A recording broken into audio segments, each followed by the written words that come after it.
May adlaw guys, karon guys, mag-haircut na kita guys. Kaya ang telling nyo guys, nataas ng ganitong buhok guys no. Practice na dito guys. Sayo na kayo siya guys, basta nalang kay resort kay dili na siya mag-haircut ng hagdan dito. Hindi kasi kagi guys. Hindi mo ka na hinanayan guys. Naandan siya pumunaan guys, kay support ko di dito magkatok face gawas eh. Hanggang sa sulam tapos biyahe na guys. Matatong narito sa kong Taiwan kayo.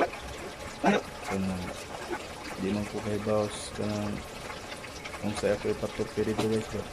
Oo na nag-practice na sa dito guys. Ako kay nagtututok guys. Guys. Ana ora na ni guys. Na ako ni mag-chillid. Ano yun, di mo makita katabang ang kamay sa mga misis diya. Huwag mo ang kamay. Okay kayo. Ang naaras na siya guys. May naya na mo guys.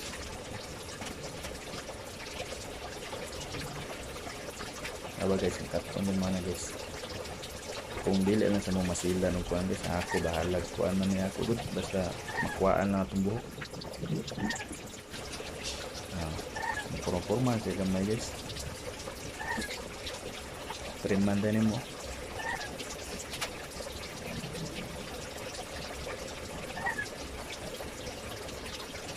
Anak na siya guys.